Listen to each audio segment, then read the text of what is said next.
Sa Civic ECU diagnosis po ito ngayon. Naka-set up po tayo ngayon sa simulator. Yan. So P27 ECU yata ito eh. Ayan, P28. Ayan, nakasulat pala P28. Ayan, naka-retrieve po siya on data. Ayan. So customer complaint po dito. Ayan, engine won't start. So ignition coil lang daw yung gumagana.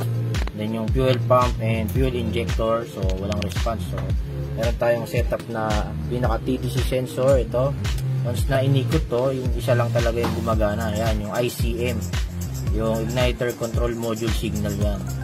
So yun lang yung gumagana. Yung fuel injector, dapat may nagpa-flash dyan. Tsaka yung kulay blue, yung fuel pump natin, so wala. So duplicated issue. Ayan, may problema nga siya. Ayan, naka-check engine lang tayo, tapos ICM lang yung gumagana. So hindi nga talaga mag-i-start kasi walang fuel injector, wala rin fuel pump relay. Ayan, due to yan, ngayon lang siyang mare-repair. Ayan, may mga circuit corrosion na siya na na-build through age. Ayan, try natin ayusin yan, yung ganyang issue lang. Try natin palabasin yung fuel injector and fuel pump.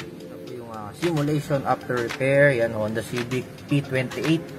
Ayan, naka Honda data chip.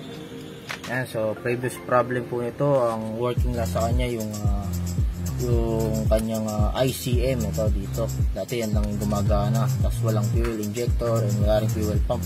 Ngayon pag nag-ignition on tayo, ayan, gagana na yung fuel pump relay, then mamamatay. Tapos once na rumigondo, ayan, working na po yung apat na fuel injector, tapos sumasabay yung fuel pump.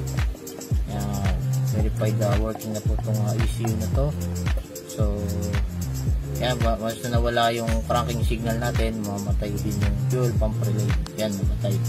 So kita nyo, sabay-sabay yung signal natin ng fuel injector kasi mahina lang yung input natin na signal. Pero ang sequence talaga niya, once na rumigondo, sabay-sabay, then